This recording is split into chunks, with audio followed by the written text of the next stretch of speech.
Previous video में हमने देखा background of regulating act of 1773, जिसमें हमने देखा कि करप्शन एंड मिसमैनेजमेंट जो है वो कितना चल रहा था ईस्ट इंडिया कंपनी का भारत के अंदर।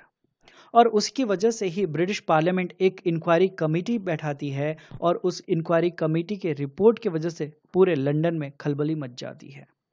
Now just think of A company answerable to no one, controlling an area larger than Britain itself, and it was earning 4 million British pound annually in revenue. जी हाँ, लगभग 4 मिलियन ब्रिटिश पाउंड जो है annually east India company जो है वो revenue के रूप में कलेक्ट कर रही थी, जो कि ब्रिटेन के टोटल रेवेन्यू का 40% हुआ करता था। So you can just think कि ईस्ट इंडिया कंपनी का प्रॉफिट कितना था। बट एक तरफ कंपनी जो है फिर लोन के लिए अप्लाई करती है, ब्रिटिश पार्लियामेंट से वो लोन मांगती है, और दूसरी तरफ देखा जा रहा था कि एक सिंपल क्लर्क जो भारत में ईस्ट इंडिया कंपनी की तरफ से काम करने के लिए आता था और 5 साल के बाद जब वो यहाँ से लौटता था तो उसकी जो दौलत थी वो इंग्लैंड के अमीरों से भी ज़्यादा हो जाती थी। So in 1773, for the first time in the history, the British Parliament passed a law to regulate a private company. So आज हम इस रेवोल्यूशनरी एक्ट को डिटेल में समझेंगे, जो ब्रिटिश इंडिया के इतिहास का पहला कॉन्स्टिट्यूशनल डॉक्यूमेंट था। So are you ready? Let's begin. So आज हम देखने वाले हैं कि रेगुलेटिंग एक्ट की क्या ज़रूरत थी। देन हम देखेंगे about the main provisions of regulating act of 1773। उसके बाद फिर हम प्रॉब्लम्स एंड लिमिटेशंस देखेंगे रेगुलेटिंग एक्ट की, और उसके बाद फिर हम PYQ देखेंगे। बट वीडियो स्टार्ट करने से पहले मैं चाहूँगा कि आपको अगर थोड़ा बहुत भी आइडिया है रेगुलेटिंग एक्ट ऑफ 1773 का, तो आप प्लीज़ इस क्वेश्चन को अटेम्प्ट कीजिए और आपका जो आंसर है वो कमेंट सेक्शन में मेंशन कीजिए। आप अगर गलती करते हैं तो मैं अपनी तरफ से ये श्योरिटी देता हूँ कि इस वीडियो को देखने के बाद आप इस क्वेश्चन का आंसर जो है सही से दे पाएंगे।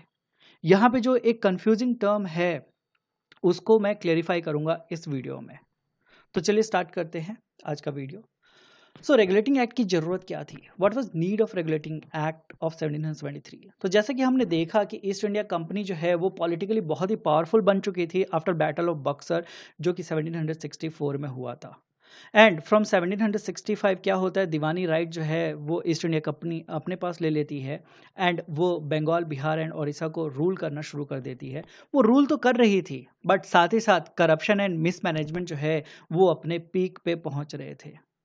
ओके, ब्रिटिश पार्लियामेंट जो है इसलिए डिसाइड करती है कि कंपनी के एडमिनिस्ट्रेशन को रेगुलेट एंड कंट्रोल करने की ज़रूरत है।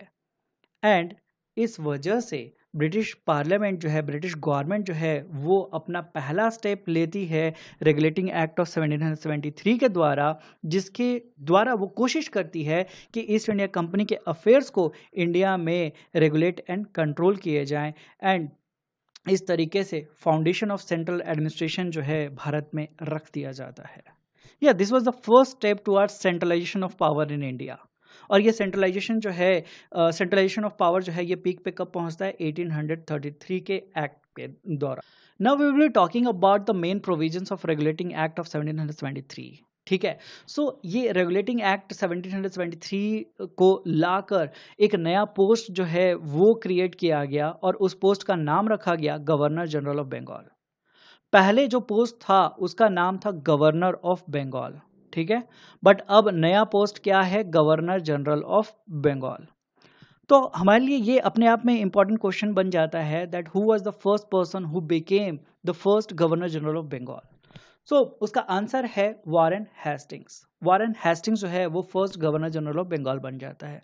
आपके लिए मैं एक क्वेश्चन देता हूं, आप कमेंट सेक्शन में इसको मेंशन कर सकते हैं इसका answer, that who was the first governor of Bengal and who was the last governor of Bengal. Okay, ये जो गवर्नर जनरल ऑफ बंगाल था उसको 4 मेंबर की एक कमेटी या एक ग्रुप जो है दी गई, जिसको एग्जीक्यूटिव काउंसिल कहा गया। और ये जो एग्जीक्यूटिव काउंसिल था ये किस लिए दिया गया था? ताकि एग्जीक्यूटिव फंक्शन जो भी गवर्नर जनरल ऑफ बंगाल करे उसमें ये एग्जीक्यूटिव काउंसिल जो है वो गवर्नर जनरल की हेल्प करे। सो इन टोटल 5 लोग जो है मिलके किसी भी बात के ऊपर डिसीजन जो है ले रहे थे, एक governor general of Bengal and 4 जो है वो एग्जीक्यूटिव काउंसिल के मेंबर। ठीक है, और ये जो भी डिसीजन लेते थे वो मेजोरिटी वोट से होता था। तो यहाँ पे समझने वाली बात ये है कि गवर्नर जनरल ऑफ बंगाल जो था एंड एग्जीक्यूटिव काउंसिल के जो मेंबर्स थे, सबके वोट की वैल्यू सेम थी, ठीक है। बट यहाँ पे ध्यान देने वाली बात यह है कि गवर्नर जनरल ऑफ बंगाल जो था उसके पास कास्टिंग वोट का पावर था। कास्टिंग वोट का पावर था, इसका क्या मतलब है?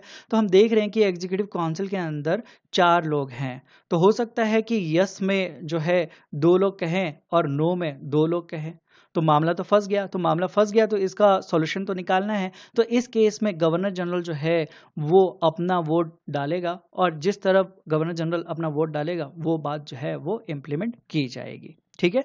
हम देखते हैं कि ये जो प्रोविजन था यानी रेगुलेटिंग एक्ट ऑफ 1773, उसके तहत जो बातें कही गई थी उसमें वीटो पावर जो है गवर्नर जनरल को नहीं मिला हुआ था, यानी वो एग्जीक्यूटिव काउंसिल के पावर को ओवरराइड नहीं कर सकता था, ठीक है। तो ये बातें हमें ध्यान में रखनी है। देन इस एक्ट में ये कहा गया कि governor of Bombay and Madras जो हैं वो गवर्नर ऑफ बंगाल के सबऑर्डिनेट होंगे, यानी गवर्नर जनरल ऑफ बंगाल के सबऑर्डिनेट कौन होंगे? अब बॉम्बे एंड मद्रास। और साथ ही साथ ये बताया गया कि जो 2 प्रेसिडेंसीज हैं बॉम्बे एंड मद्रास, वो गवर्नर जनरल ऑफ बंगाल की बातों को फॉलो करेगी इन political and military matters, but this was only on paper. ये जो है बातें पेपर पे लिख के बताई गई, जो कि सुनने में देखने में बहुत अच्छी लग रही थी, बट इन प्रैक्टिकल ये चीज़ें जो है फॉलो नहीं हो रही थी। और इसका जीता जागता सबूत क्या है? 1775 का एंग्लो मराठा वार, ठीक है। मद्रास का जो गवर्नर था वो थोड़ी बहुत बातें जो है वो फॉलो कर भी रहा था बंगाल के गवर्नर जनरल की, बट बॉम्बे वाला तो बिल्कुल ही डिसओबीडियंट था, ठीक है। बट इन चीज़ों को आगे जाके फिर कंट्रोल जो है किया जाता है, आगे जाके सेंट्रलाइजेशन ऑफ पावर जो है और बढ़ता है and governor general of Bengal जो है उसके वैल्यू को बढ़ाया जाता है। कंट्रोल की अगर हम बात करें कंपनी के सर्वेंट्स के ऊपर, तो जैसा कि हमने रिपोर्ट में देखा था, इंक्वायरी कमेटी के रिपोर्ट में देखा था कि जो सर्वेंट्स हैं वो प्राइवेट ट्रेड में इन्वॉल्व ज़्यादा हो रहे हैं, जिसकी वजह से कंपनी का प्रॉफिट जो है वो घटता जा रहा है। इस वजह से रेगुलेटिंग एक्ट में ये एक प्रोविज़न डाला गया कि कंपनी के ऑफिशियल जो हैं वो प्राइवेट ट्रेड में बिल्कुल भी इन्वॉल्व नहीं होंगे, यानी पूरी तरीके से प्राइवेट ट्रेड को प्रोहिबिट कर दिया गया। साथ ही साथ ये पाया गया था इंक्वायरी के रिपोर्ट में कि जो इंडियंस है उनसे कंपनी सर्वेंट जो हैं ब्राइब ले रहे हैं, गिफ्ट्स ले रहे हैं, प्रेजेंट ले रहे हैं, तो इस चीज़ को भी पूरी तरीके से बैन कर दिया गया था कंपनी सर्वेंट्स के लिए। यानी कंपनी सर्वेंट्स जो हैं अब ना प्राइवेट ट्रेड कर सकते हैं, ना ही वो किसी भी प्रकार का घूस या गिफ्ट या प्रेजेंट जो है वो इंडियन लोगों से एक्सेप्ट कर सकते हैं। ब्रिटिश गवर्नमेंट जो है किस तरीके से कंट्रोल बना रही थी, तो ब्रिटिश गवर्नमेंट जो है वो ईस्ट इंडिया कंपनी को कहती है दैट भाई revenue, civil and military affair से जो भी चीज़ें वास्ता रखेंगी उसका रिपोर्टिंग तुम ब्रिटिश गवर्नमेंट के पास करोगे। ये किसको कहा गया? ये ईस्ट इंडिया कंपनी को कहा गया। किसके द्वारा कहा गया? ब्रिटिश गवर्नमेंट के द्वारा कहा गया। एंड साथ ही साथ ब्रिटिश गवर्नमेंट के द्वारा ये कहा गया इस एक्ट के द्वारा दैट कोर्ट ऑफ डायरेक्टर्स जो हैं, जो लंदन में बैठते थे, और ये किन के द्वारा चुने जाते थे? तो ये शेयर होल्डर्स के द्वारा इलेक्ट किए जाते थे। तो ये कोर्ट ऑफ डायरेक्टर्स जो हैं इनको एक जिम्मेदारी दी गई, और वो जिम्मेदारी क्या थी कि ईस्ट इंडिया कंपनी अगर कुछ भी काम कर रही है और उसके ऊपर अगर सवाल उठेगा तो उन सवालों का जवाब कोर्ट ऑफ डायरेक्टर्स को ब्रिटिश पार्लियामेंट में देना पड़ेगा। तो इस तरीके से कंट्रोल जो है वो बनाने की कोशिश की गई थी थ्रू रेगुलेटिंग एक्ट ऑफ 1773। अब हम सुप्रीम कोर्ट की जो है बात करेंगे, बिकॉज बहुत बार ये कन्फ्यूजन हो जाता है कि सुप्रीम कोर्ट जो है कलकत्ता में वो रेगुलेटिंग एक्ट ऑफ 1773 ला के इस्टेब्लिश किया गया था। तो अगर ये स्टेटमेंट कहा गया आपसे that supreme court was established bye regulating act of 1773, तो ये बात अपने आप में गलत हो जाएगी, because it was established in year 1774 by a separate charter. ठीक है। रेगुलेटिंग एक्ट ऑफ 1773 जो है वो एक पाथवे, लीगल पाथवे देता है जिसके थ्रू सुप्रीम कोर्ट का एस्टैब्लिशमेंट जो है आने वाले सालों में हो सकता था। और हम देखते हैं कि अगले ही साल 1774 में एस्टैब्लिशमेंट ऑफ सुप्रीम कोर्ट जो है हो जाता है। सो आप एम लक्ष्मीकांत बुक को उठाएंगे और उसमें आप अगर प्रोविजंस पढ़ेंगे रेगुलेटिंग एक्ट के, तो उसमें कहा गया है that it provided for the establishment of a supreme court at Calcutta in 1774 comprising 1 chief justice and 3 other जजेस। ठीक है, यहाँ पे कहा जा रहा है that it provided for the establishment of a supreme court. इसने ये नहीं कहा that it established a supreme court in Calcutta, it provided for the establishment, मतलब इसने एक पाथवे दिया, एक इसने रास्ता दिया, ठीक है। तो हुआ क्या कि रेगुलेटिंग एक्ट में एक सेक्शन था, सेक्शन 13, उसमें ये साफ साफ मेंशन किया गया था कि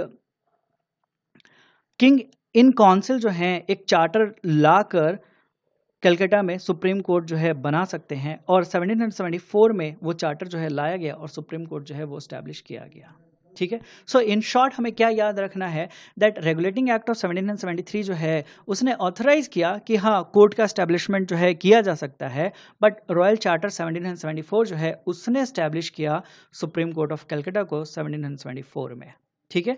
सो आई होप कि आपके मन में ये डाउट जो है वो नहीं रहेगा और ये डाउट जो है पूरी तरीके से क्लियर हो चुका होगा, ओके।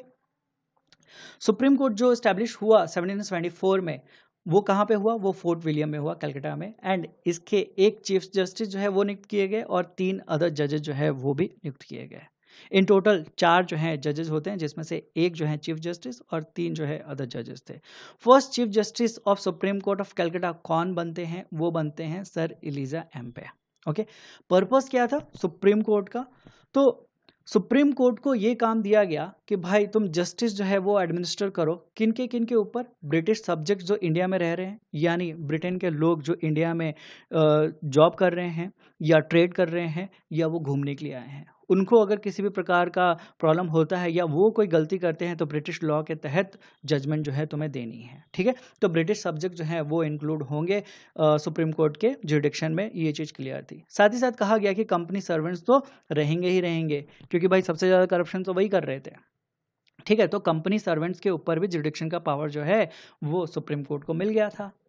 बट एक बात जो कही गई, that is residents of Calcutta, यहाँ से बड़ा कंफ्यूजन जो है क्रिएट हो जाता है, बिकॉज रेसिडेंट्स ऑफ कैलकटा अगर कहा गया है, मतलब कैलकटा प्रेसिडेंसी में रहने वाले सभी लोग, वहाँ पे ब्रिटिशर्स भी रह रहे हैं, वहाँ पे इंडियंस भी रह रहे हैं, वहाँ पे और भी तो यूरोपियंस रह रहे हैं, क्योंकि और भी तो यूरोपियंस आए थे इंडिया में ट्रेड करने के लिए।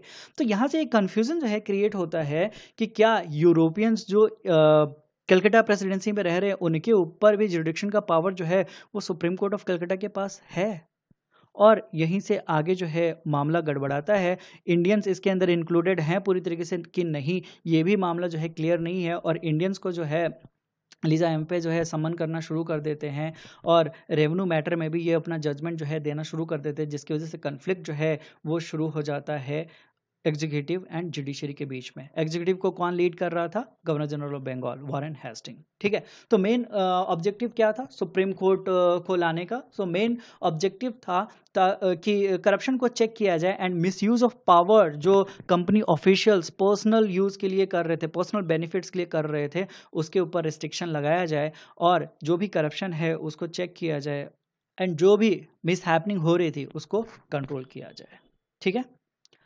प्रॉब्लम एंड लिमिटेशन की अगर हम बात करें तो कोर्ट जो है वो इंडियन एडमिनिस्ट्रेशन के अंदर इंटरफेयर करना शुरू कर देता है, यानी governor general and in council जो हैं उनको बोला गया है कि आप एग्जीक्यूटिव फंक्शन जो है संभालोगे, आप जो है फैसले लोगे, सरकार चलाने की जिम्मेदारी आपको दी जा रही है।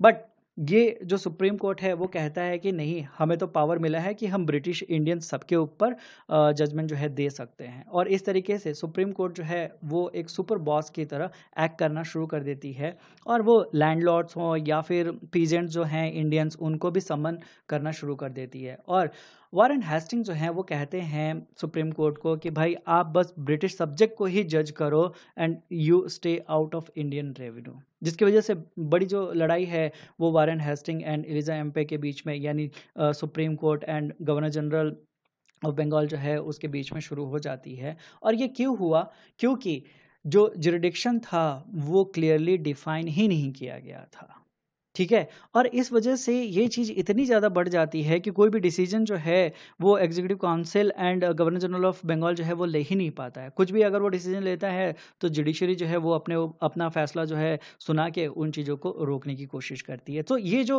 कन्फ्लिक्ट होना शुरू हुआ था, ये मैटर जो एराइज हुआ, इसी इशू को फिक्स करने के लिए फिर अलग से एक लॉ जो है लाना पड़ा, एंड उसको हम कहते हैं एक्ट ऑफ सेटलमेंट 1781।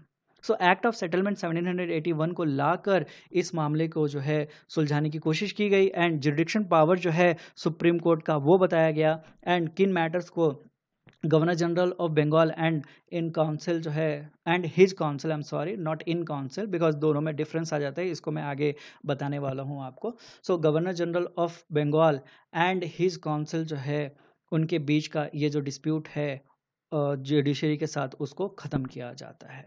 ठीक है, सो आई होप कि अब आप इस क्वेश्चन का सही आंसर जो है एक्यूरेसी के साथ दे सकते हैं। ठीक है, एंड मुझे पूरी तरीके से विश्वास है कि आप जो है इस क्वेश्चन का जवाब देंगे, मुझे बताने की ज़रूरत जो है नहीं पड़ेगी। बट स्टिल अगर आपको लगता है कि मैं आंसर बताऊं, सो आंसर है ऑप्शन बी। 1 और 3 जो स्टेटमेंट है वो सही है। स्टेटमेंट 2 जो कह रहा है that it establish the supreme court at fort William, वो गलत है। क्यों? क्योंकि रेगुलेटिंग एक्ट 1773 ने स्टैब्लिश नहीं किया supreme court at fort William, वो आया था स्पेशल चार्टर के थ्रू 1774 में। ओके, सो मेंस के लिए आप ये क्वेश्चन जो है वो प्रैक्टिस कर सकते हैं और आपको अगर ठीक लगे तो आप इसके मेन पॉइंट जो हैं कमेंट सेक्शन में मेंशन कर सकते हैं। सो आज हमने देखा कि 1773 का रेगुलेटिंग एक्ट किस तरीके से ब्रिटिश पार्लियामेंट की पहली सीरियस कोशिश होती है ईस्ट इंडिया कंपनी को कंट्रोल करने की। लेकिन जैसा कि हमने डिस्कस किया, ये एक्ट एक half hearted, confused and full of loop holes था। इस एक्ट के बाद गवर्नर जनरल को पावर तो मिला बट सुप्रीम कोर्ट ने उसको चेकमेट कर दिया। इस एक्ट की वजह से एग्जीक्यूटिव एंड जुडिशरी के पावर के बीच में जो है लड़ाई शुरू हो जाती है। तो याद रखिएगा एक लाइन में जो आप एग्जाम में मेंशन कर सकते हैं, that regulating act of 1773 was the first step towards parliamentary control over the company, but it was a step that stumbled. And अब नेक्स्ट वीडियो में हम देखेंगे 1781 का अमेंडिंग एक्ट जिसने 1773 के डिफेक्ट्स को ख़त्म करने की कोशिश की। सो आई होप कि आपको वीडियो जो है पसंद आया होगा। आपको अगर वीडियो पसंद आया हो तो प्लीज़ वीडियो को लाइक ज़रूर कीजिएगा। आपके कुछ अगर डाउट्स हों तो आप कमेंट सेक्शन में मेंशन कर सकते हैं और please do share this video अगर आपको ये वीडियो जो है हेल्पफुल लगा होगा। चैनल को अगर आपने अभी तक सब्सक्राइब नहीं किया है तो प्लीज़ चैनल को सब्सक्राइब कर लीजिएगा और बेल आइकन दबा दीजिए ताकि जब भी मैं कोई नया वीडियो पोस्ट करूं तो आपको तुरंत नोटिफिकेशन जो है मिल जाए। सो मिलता हूं मैं अगले वीडियो में। Till then take care, bye bye, thank you, जय हिंद।